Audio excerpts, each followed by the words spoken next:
नमस्कार दोस्तों, स्वागत है आपका स्टडी फॉर सिविल सर्विसेज में। यदि स्टडी फॉर सिविल सर्विसेज के छात्र हैं तो ये वाला टेलीग्राम जरूर ज्वाइन करके रखिए। यूट्यूब चैनल में हमारे साथ है तो भी ये वाला टेलीग्राम ज्वाइन करना बहुत ज्यादा जरूरी है। सारे नोटिफिकेशन, सारे अपडेट, सारे मोस्ट इंपोर्टेंट पिक्स, सारा रिवीजन सब कुछ यहाँ पे बताया जाता है। देखिए, इस फ्री जो इनिशिएटिव की पीडीएफ आपको सिर्फ पेड ग्रुप में मिल सकती है। हमारा पेड ग्रुप भी चल रहा है इस फ्री इनिशिएटिव के साथ साथ। वीडियो हमारे फ्री थे, फ्री है, फ्री रहेंगे हमेशा। लेकिन इसके साथ साथ हमारा पेड ग्रुप भी चल रहा है जहां पे आपको कंप्लीट स्टडी मटेरियल मिलेगा, कंप्लीट आपको आंसर राइटिंग जो है करवाई जाएगी, कंप्लीट फीडबैक दिया जाएगा, कैसे क्वेश्चन को समझना है, किस तरह के क्वेश्चन में क्या आंसर लिखना है, पॉइंट टू पॉइंट एक एक चीज बताएंगे आपके साथ हमारे एक्सपर्ट, और कंप्लीट आपको पर्सनल गाइडेंस भी दिया जाएगा। ज्यादा जानकारी के लिए 8564880530 या 9696066089 पे कॉल या व्हाट्सएप कर सकते हैं, या फिर मुझे डायरेक्टली व्हाट्सएप कर सकते हैं 7838692618 पे। Friends, welcome to study for civil services. इस वीडियो में हम कवर करने वाले हैं बीपीएससी मेंस के प्रीवियस ईयर क्वेश्चंस को, जो बहुत ही इंपॉर्टेंट होंगे आपके आने वाले एग्जाम के लिए। इसको स्टार्ट करने से पहले मैं आपको बताना चाहूँगी कि आप स्टडी फॉर सिविल सर्विसेज के पेड ग्रुप को ज्वाइन कर सकते हैं। इससे रिलेटेड आपको सारी जानकारी इन गिवन नंबर्स पर मिल जाएगी। एंड आप UPSC, BPSC, UPPSC, UP triple SC और ईपीएफओ की भी तैयारी इसके माध्यम से कर सकते हैं। इन गिवन नंबर्स पर आप कांटेक्ट कर सारी जानकारी प्राप्त कर सकते हैं। आइए हम स्टार्ट करते हैं अपने पेपर के साथ। सबसे पहले हम कवर करेंगे 65th बीपीएससी का जनरल स्टडीज़ मेंस का फर्स्ट पेपर, राइट। इन क्वेश्चंस के माध्यम से हम आपको वो बताने का प्रयास करेंगे जो भी इम्पॉर्टेंट पॉइंट्स हमें क्वेश्चन में आंसर करते वक्त लिखने चाहिए। ये एक मॉडल आंसर की तरह आपकी हेल्प करेगा। इसमें सारे पॉइंट्स हमने कवर नहीं किए हैं, मेन पॉइंट्स को कवर करने की कोशिश की है जिससे आपको थोड़ी हेल्प मिल सके। इसके माध्यम से आप जब भी आंसर राइटिंग करेंगे तो आपको ये पता चल जाएगा कि कौन से इंपॉर्टेंट पॉइंट्स को कवर करना चाहिए। तो आइए हम पहला क्वेश्चन देखते हैं और बाकी जो आगे पढ़ेंगे क्वेश्चंस उसके हिसाब से मैं आपको बताती रहूँगी। पहला क्वेश्चन है, कॉजेज बताने हैं हमको रिवोल्ट ऑफ 1857 के, ठीक है। और उसके बाद बताना है कि इसका क्या प्रभाव बिहार पर पड़ा है। हिंदी और इंग्लिश दोनों ही लैंग्वेजेस में लिखा हुआ है यहाँ पर, ताकि आपके लिए आसानी रहे। तो पहले हम इंट्रोडक्शन देते हैं किसी भी क्वेश्चन का, फिर हम उसका बीच का भाग लिखते हैं और एंड में हम क्वेश्चन के आंसर को कंक्लूड करते हैं। ये पैटर्न हमें हमेशा फॉलो करना होता है। तो इंट्रोडक्शन में हम कुछ भी थोड़ा सा 2-3 लाइन्स लिख सकते हैं। जैसे यहाँ पर मैंने लिखा हुआ है कि ये फर्स्ट वाइड स्प्रेड रिवोल्ट था ब्रिटिशर्स के अगेंस्ट, ठीक है, और ये काफ़ी विस्तृत एरिया में फैला था। तो अंग्रेज़ों के खिलाफ ये पहला व्यापक विद्रोह था और ये बड़े क्षेत्र में फैला था। अब इसके जो कॉजेज़ हैं, अगर आप इनको पॉइंट्स में कर लिखेंगे तो आपको ईजिली याद भी रहेंगे और आप सारे पॉइंट्स को कवर भी कर सकेंगे। तो पहला पॉइंट हम देखते हैं कारणों में। पहला कारण था डिस्क्रिमिनेशन ऑफ इंडियन सोल्जर्स, यानी कि जो भारतीय सैनिक थे उनके साथ भेदभाव होता था।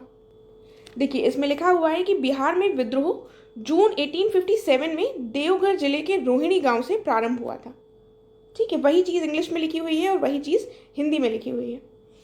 एंड उसके बाद हम देखते हैं सेकेंड पॉइंट क्या है।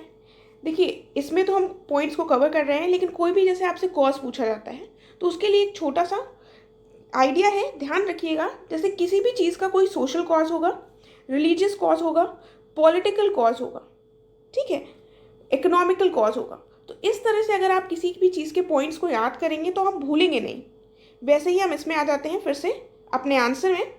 यहाँ पर बात की गई है दूसरे पॉइंट पर रिलीजियस पॉलिसी जो थी ब्रिटिशर्स की, यानी कि रिलीजियस कॉज भी था रिवोल्ट का।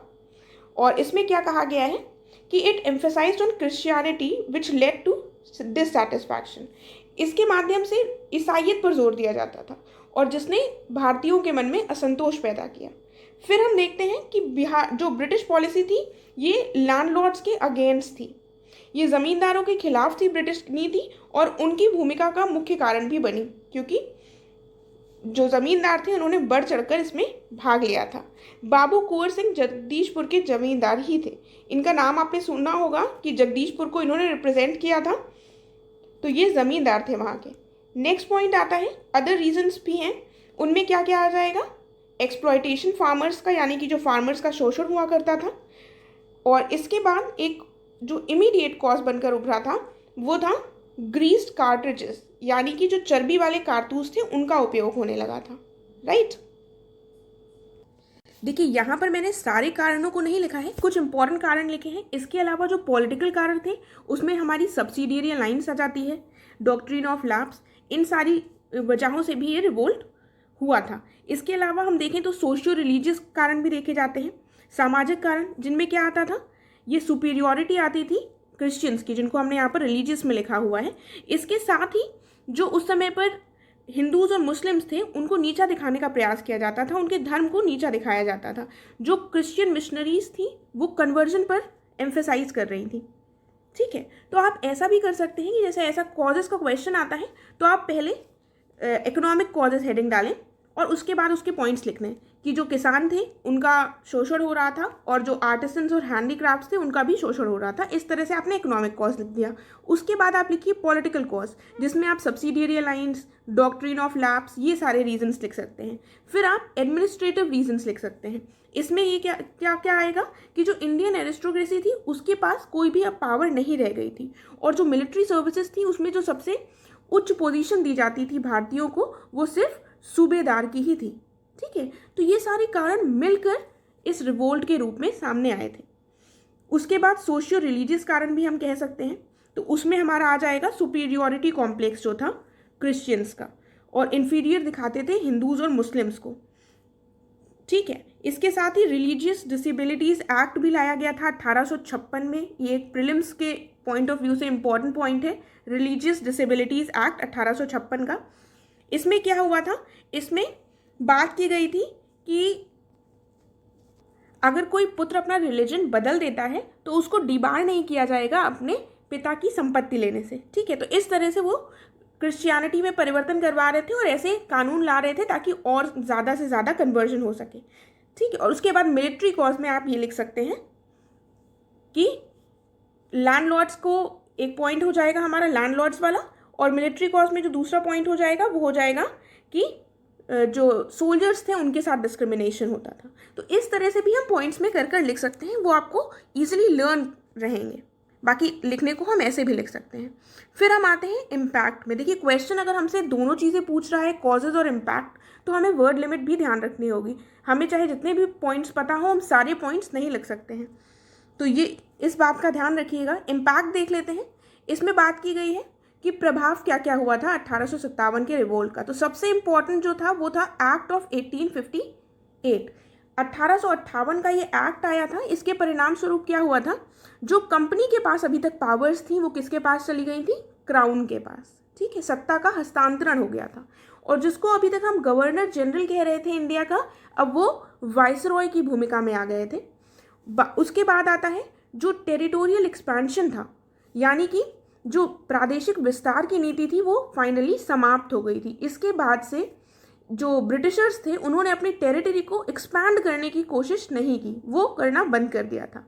और उसके बाद हम देखते हैं मिलिट्री का भी रीऑर्गेनाइजेशन हुआ, यानी कि सैन्य पुनर्गठन हुआ। इन्होंने रियलाइज़ कर लिया था कि हिंदूज जो हैं, बेसिकली जो इंडियंस हैं वो काफ़ी ज़्यादा एनॉयड हो चुके थे, जिसकी वजह से जो नंबर था मिलिट्री में इंडियंस का और ब्रिटिशर्स का, तो उसके रेशियो को परिवर्तित कर दिया गया था। ठीक है, जैसे बंगाल वाले एरिया में एक यूरोपीय सोल्जर के बदले में 2 यूरोपीय सोल्जर्स थे, और मद्रास और बॉम्बे वाले क्षेत्र में 1:3 का रेशियो था। ठीक है, उसके बाद इन्होंने policy of divide and rule को भी यहीं से शुरू कर दिया था। फिर हम देखते हैं रिलीजियस टॉलरेंस, यानी कि धार्मिक सहिष्णुता की इन्होंने बात कही थी, जबकि इन्होंने ऐसा किया नहीं, लेकिन यहाँ पर ऐसी बात की गई थी। उसके बाद हम देखते हैं revolt of 1857 pave the way for rise of Indian nationalism. ये आगे चलकर जो भी हमारे राष्ट्रवादी नेता हुए उनके लिए काफ़ी बड़ा प्रेरणा स्रोत बना, और इसने इंडियन नेशनल मूवमेंट को आगे बढ़ाने में काफ़ी महत्वपूर्ण भूमिका निभाई। तो ये सारे हमारे सामने प्रभाव आ जाते हैं। राइट, देखिए इस क्वेश्चन में हमने कंक्लूजन यहाँ पर नहीं लिखा है, तो ये जो लास्ट वाला जो पॉइंट है हमारा 1857 के विद्रोह ने भारतीय राष्ट्रवाद के उदय का मार्ग प्रशस्त किया, इसको हम अपने कंक्लूजन में पॉइंट को बनाकर स्टेटमेंट लिख सकते हैं, क्योंकि एक कंक्लूजन अगर हम लिखते हैं तो वो हमारा आंसर थोड़ा ज़्यादा इम्पैक्टफुल होता है। बिना कंक्लूजन के आंसर इनकम्प्लीट माना जाएगा। आगे बढ़ते हैं नेक्स्ट क्वेश्चन की तरफ। इसमें बात की गई है describe the spread of western education in Bihar between 1858 to 1914, यानी कि 1858 से 1914 के बीच बिहार में पश्चिमी शिक्षा के प्रसार का हमें वर्णन करना है। तो पहला पॉइंट है कि बिहार प्राचीन काल से शिक्षा का एक महत्वपूर्ण केंद्र रहा है। इस तरह से हम थोड़ा सा इंट्रोडक्शन दे सकते हैं। उसके बाद कहा गया है यहाँ पर नालंदा और विक्रमशिला यूनिवर्सिटीज़ भी स्थापित किए गए हैं। उसके बाद देश में पश्चिमी शिक्षा का आगमन कब से हुआ? 1835 के आसपास से शुरू हुआ है। उसी समय ये बिहार में भी शुरू हुआ था। जब देश में शुरू हुआ उसी समय बिहार में भी शुरू हुआ था। जो टिकरी के महाराजा थे मित्रजीत सिंह और दरभंगा के महाराजा रुद्रसेन ने अंग्रेजी शिक्षा को बढ़ावा देने के लिए वित्तीय मदद प्रदान की थी। तो कुछ जो पॉइंट्स होते हैं वो हमारे आंसर की वैल्यू को एनहांस कर देते हैं। जैसे अगर हम इनका एग्जाम्पल दे देंगे तो ये हमारे आंसर को और अच्छा बना देंगे, क्योंकि बेसिक से पॉइंट्स तो सभी लोग लिखेंगे, राइट। उसके बाद अगला पॉइंट दिया हुआ है कि 1861 में 1861 में बात की गई है कि बंगाल के शिक्षा निर्देशक जो थे WWS एटकिंसन, इन्होंने बिहार के शिक्षक के पिछड़ेपन की समीक्षा की थी कि बिहार की जो शिक्षा है वो इतनी पिछड़ी क्यों है। He reviewed the educational backwardness of Bihar. It was said to be the result of ignorance and orthodox attitude of the people. क्या इन्होंने इसका परिणाम बताया था? इन्होंने कहा था ऐसा इसलिए है क्योंकि वहाँ के जो लोग हैं उनमें अज्ञानता है और रूढ़िवादी रवैया है, ठीक है। और 1866 में बिहार में एक आधुनिक स्कूल की स्थापना की गई थी। कब की गई थी? 1866 में।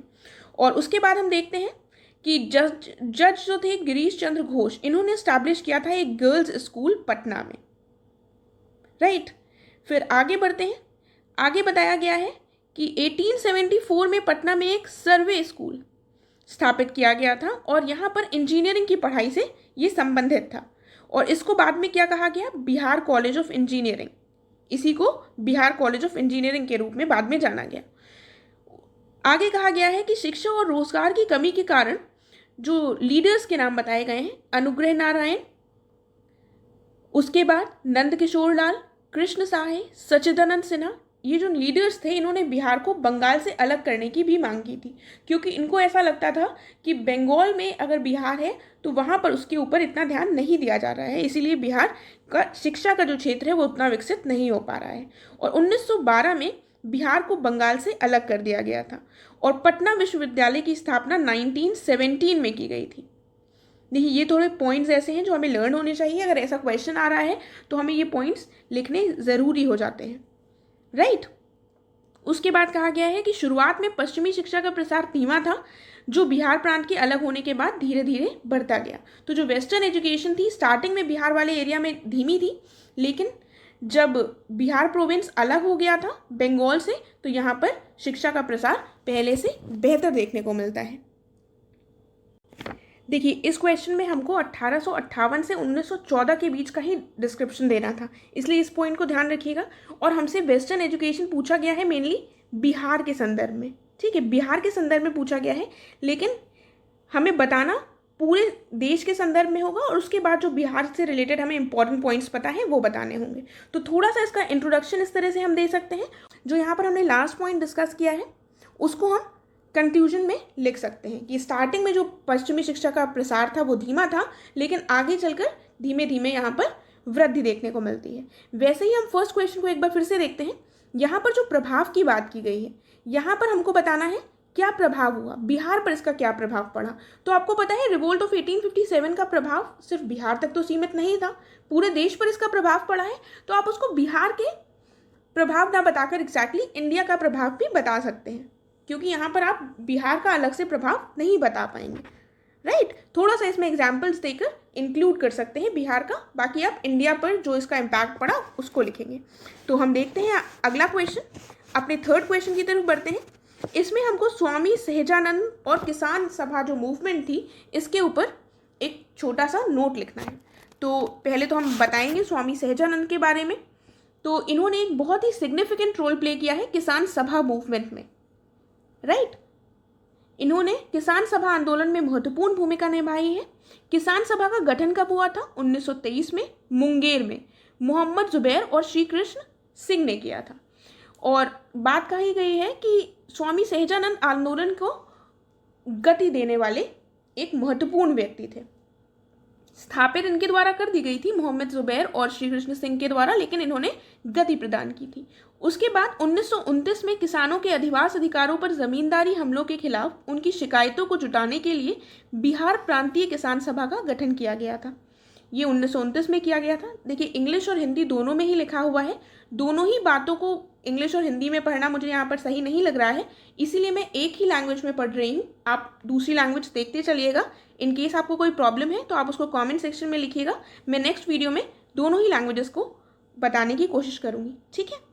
देन हम नेक्स्ट देखते हैं। अगला स्टेटमेंट दिया हुआ है कि किसान की जो बिगड़ती हालत थी उस पर 1933 में किसान सभा द्वारा एक जांच समिति का गठन किया गया था, और बात की गई है कि 1936 में अखिल भारतीय किसान सभा का गठन स्वामी सहजानंद की अध्यक्षता में हुआ था। तो ये तो हमें इनके बारे में अगर पॉइंट्स नहीं पता होंगे तो हम इनको आंसर में नहीं लिख सकते हैं, इसको आप कुछ बनाकर नहीं लिख सकते हैं अगर आपको पता नहीं है। तो जो भी क्वेश्चंस पूछे जा चुके हैं उनको तो हमें अच्छे से प्रिपेयर कर ही लेना चाहिए। हमें सारे ईयर्स के साथ पॉइंट्स पता होने चाहिए कि इन केस कोई क्वेश्चन रिपीट होता है तो वो हमारा सही हो। आगे कहा गया है कि इसने किसान समस्याओं की ओर कांग्रेस का ध्यान आकर्षित करवाया था, ये जो सभा थी, राइट। उसके बाद इसके परिणाम स्वरूप कांग्रेस ने 1937 के चुनावों में अपनी चुनावी घोषणा पत्र में किसानों की समस्याओं को भी शामिल किया था। जब इन्होंने कांग्रेस का ध्यान आकर्षित करवाया तो इन्होंने उसको शामिल भी किया। लेकिन चुनावों में जीत के बाद कांग्रेस और किसान सभा के नेताओं में मतभेद हमें देखने को मिलता है, और जो बढ़ैया ताल के क्षेत्र के किसान थे उनके द्वारा जमींदारी उन्मूलन की मांग को लेकर बड़ा आंदोलन शुरू किया गया था। फिर द्वितीय विश्व युद्ध आ जाता है और इसके दौरान हम देखते हैं कि किसान आंदोलन का नेतृत्व कम्युनिस्टों के हाथ में चला गया था। तो इस प्रकार स्वामी जो सहजानंद थे इन्होंने बिहार में किसान सभा का नेतृत्व किया, जो किसान हितों को संबोधित करने में महत्वपूर्ण था, ठीक है। तो ये हमें शॉर्ट नोट लिखना था इससे रिलेटेड, तो वो हमने सारे मेन पॉइंट्स इसमें कवर कर लिए हैं, राइट। इसके अलावा हमें आपको कोई और पॉइंट मिलता है तो उसको भी इसमें इंक्लूड कर सकते हैं। यहाँ पर हम मेन जो पॉइंट्स होने चाहिए उनको कवर कर रहे हैं, पूरा सारे पॉइंट्स को कवर नहीं किया है। आप अपने हिसाब से भी इसमें और पॉइंट्स ऐड कर सकते हैं। अगला क्वेश्चन है, हमें सोशल और इकोनॉमिक आइडियाज़ राम मनोहर लोहिया और जयप्रकाश नारायण के एक्सप्लेन करने हैं। तो जो हमारा एक बेटर तरीका होगा आंसर लिखने का वो होगा कि हम पहले राम मनोहर लोहिया जी को लें, उनसे रिलेटेड सारे पॉइंट्स, उनकी जो सोशल इकोनॉमिक आइडियाज़ थे यानी कि सामाजिक आर्थिक विचार, उनको समझाएं, और उसके बाद हम जयप्रकाश नारायण जी के आर्थिक सामाजिक विचारों को समझाएं। तो पहले हम देख लेते हैं इनके क्या विचार थे। सबसे पहले राम मनोहर लोहिया को हम देखेंगे। कहा गया है कि वे समाजवाद की व्यवस्था में विश्वास रखते थे और जिसमें सभी को इन्होंने समान हिस्सेदारी देने की बात कही थी। इनका कहना था कि जो जनता का पैसा है हर नागरिक के लिए होना चाहिए। उन्होंने सादगी से जीवन व्यतीत किया है और अमीर और गरीब के बीच की जो खाई थी उसको कम करने की कोशिश भी की। ये औद्योगिकरण के खिलाफ थे और इन्होंने पश्चिमी जो चीज़ें थी उसको औद्योगिकरण की नकल बताई। इन्होंने कहा औद्योगिकरण जो है वो पश्चिमी नकल है, ठीक है। और उसके बाद इन्होंने कहा कि अर्थव्यवस्था जो है इसका विकेंद्रीकरण और प्रौद्योगिकी का नया स्वरूप देने से आर्थिक विकास में मदद मिलेगी। तो इनके हिसाब से अगर अर्थव्यवस्था का विकेंद्रीकरण किया जाता और प्रौद्योगिकी का जो नया स्वरूप है उसको दिया जाता तो आर्थिक विकास में अवश्य मदद मिलती। इसके अलावा भी कुछ पॉइंट्स हैं, उनको भी हम डिस्कस कर लेते हैं। तो कुल मिलाकर अगर हम देखें तो राम मनोहर लोहिया के द्वारा क्या कहा गया था कि हमें स्मॉल इंडस्ट्रीज इस्टेब्लिश करनी चाहिए, एक डिसेंट्रलाइज्ड सिस्टम लेकर आना चाहिए और सिंपल लाइफस्टाइल पर इन्होंने फोकस किया। इसके माध्यम से ये देश के विकास की बात करते हैं, ठीक है। तो नेक्स्ट देख लेते हैं, जयप्रकाश नारायण पर आते हैं।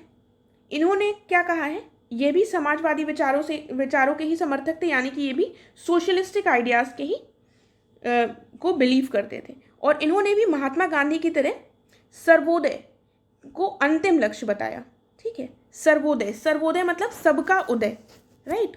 और ये समाज के आर्थिक, सामाजिक और राजनीतिक विकास द्वारा एक समग्र क्रांति लाना चाहते थे। इन्होंने कहा कि सर्वोदय समाज की स्थापना ही एकमात्र लक्ष्य है। साथ ही इन्होंने ये भी जोर दिया कि केवल उद्योगों के राष्ट्रीयकरण से समाजवाद की स्थापना में मदद नहीं मिल सकती है और इन्होंने कृषि क्षेत्र में समाजवाद की स्थापना के लिए जमींदारी प्रथा के उन्मूलन पर भी जोर दिया। यानी इन्होंने कहा कि जो जमींदारी सिस्टम है उसको अबॉलिश कर दिया जाए अगर हमें कृषि क्षेत्र में समाजवाद की स्थापना करनी है। उसके साथ इन्होंने कहा कि आर्थिक विचारों ने सबसे पिछड़े लोगों के विकास पर अधिक ध्यान केंद्रित किया। तो इनके जो आर्थिक विचार थे उसमें इन्होंने जो सबसे ज़्यादा बैकवर्ड क्लास है उसके विकास पर ध्यान दिया, राइट। तो ये एक पॉलिटिकल और सोशल फिलोसोफर थे, ठीक है, जिन्होंने किसकी बात की थी, इंडियन सोसाइटी को रीबिल्ड करने की बात की थी इन आधारों पर। उसके बाद हमसे क्वेश्चन में सिमिलैरिटीज नहीं पूछी गई हैं। एक बार फिर से क्वेश्चन देख लेते हैं, क्वेश्चन में क्या कहा गया है। क्वेश्चन में सिर्फ सोशल इकोनॉमिक आइडियाज़ पूछे गए हैं राम मनोहर लोहिया और जयप्रकाश नारायण के, लेकिन हम यहाँ पर थोड़ी सी उनकी सिमिलैरिटीज़ भी डिस्कस कर लेते हैं। दोनों लोगों में क्या सिमिलैरिटीज़ थी, यहाँ पर मैंने नहीं लिखा हुआ है, मैं आपको बता देती हूँ इनकी सिमिलैरिटीज़। देखिए, दोनों ही जो लीडर्स हैं वो सोशलिस्ट लीडर्स हैं, यानी कि समाजवादी लीडर्स हैं, ये आप समझ गए होंगे, हमने आंसर डिस्कस कर लिया है। और दोनों लोगों के द्वारा ही गांधी जी की आइडियोलॉजी जो थी उसको फॉलो किया जाता था। दोनों ही नेताओं ने बात की है ब्रिटिशर्स के अगेंस्ट, कि ब्रिटिश जो पॉलिसीज़ हैं उनके अगेंस्ट एक इंडिपेंडेंट इंडिया को कैसे स्टैब्लिश किया जा सके, कैसे डेवलप किया जा सके। लेकिन दोनों के ही बीच में कुछ डिफरेंसेस भी हैं, ठीक है। डिफरेंसेस अगर हम देखें तो वो कौन कौन से पॉइंट्स पर देखने को मिलते हैं। इंडिपेंडेंस के बाद जो कश्मीर का इशू था, पार्टीशन ऑफ कश्मीर था इंडिपेंडेंस के बाद, तो इस इशू पर हमको दोनों ही नेताओं के बीच में डिफरेंसेस देखने को मिलते हैं। जहां पर जयप्रकाश नारायण के द्वारा नेहरू जी का सपोर्ट किया गया था, उनके विचारों से सहमति प्रकट की गई थी, वहीं पर राम मनोहर लोहिया के द्वारा इनसे सहमति प्रकट नहीं की गई थी। देखिए, ये सिमिलैरिटीज़ और डिफरेंसेस नहीं पूछे गए हैं, लेकिन एडिशनल पॉइंट के रूप में मैंने आपको बता दिया है। आप चाहें तो उससे कंक्लूड भी कर सकते हैं, वरना इसमें ज़रूरी नहीं है कि हम ऐसे आंसर्स में कंक्लूजन भी लिखें जहाँ पर शॉर्ट नोट की तरह क्वेश्चंस पूछे जाते हैं। अगला प्रश्न देख ले। देखिए, पाल आर्ट से रिलेटेड ये क्वेश्चन है और पाल आर्ट के बारे में कई बार बीपीएससी में पूछा जा चुका है, तो ये बहुत ही इंपॉर्टेंट पॉइंट है, इसको ध्यान से पढ़ लीजिएगा। अगर क्वेश्चन आता है इससे रिलेटेड तो सारे इसके फीचर्स जो हैं वो आपके सामने होने चाहिए, आपको बिल्कुल रटे होने चाहिए।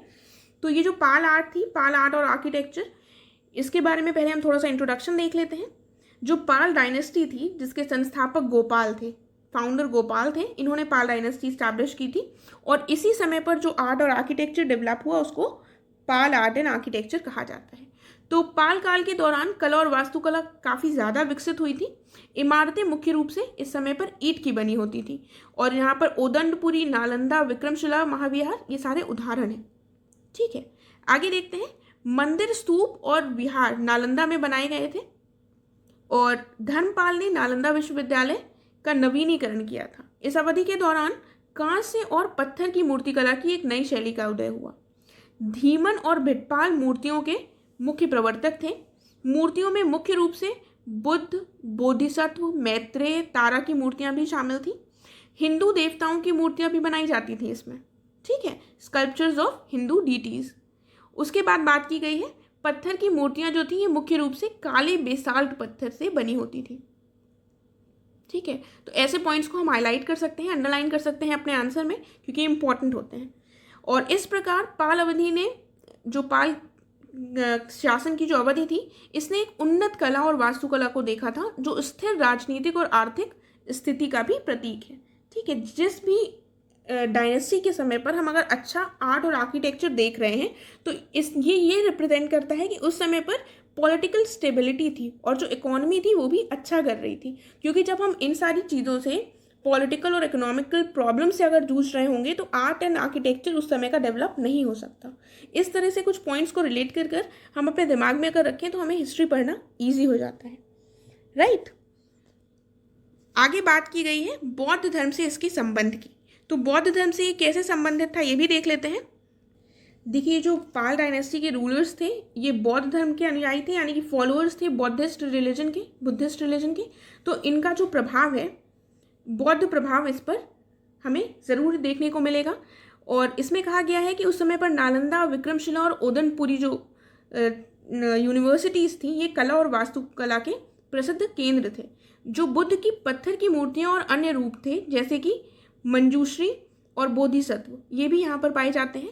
कुछ मूर्तियाँ कांच स्तूप के प्रतिरूप भी फतेहपुर आदि से मिले हैं, जो बौद्ध धर्म से ही संबंधित है, ठीक है। तो इस तरह से ये बौद्ध धर्म से भी संबंधित हमें दिखाई पड़ती है। तो ये कुछ मेजर पॉइंट्स हमने यहाँ पर डिस्कस कर लिए हैं। फिर हमारे सामने नेक्स्ट क्वेश्चन है, शॉर्ट नोट लिखना है हमको डॉक्टर राजेंद्र प्रसाद और नेशनल मूवमेंट पर, ठीक है। तो आइए हम इसको डिस्कस करते हैं। डॉक्टर राजेंद्र प्रसाद हमारे फर्स्ट प्रेसिडेंट थे इंडिपेंडेंट इंडिया के, ये आप सबको पता है। तो इस तरह का पॉइंट हम अपने इंट्रोडक्शन में डाल सकते हैं।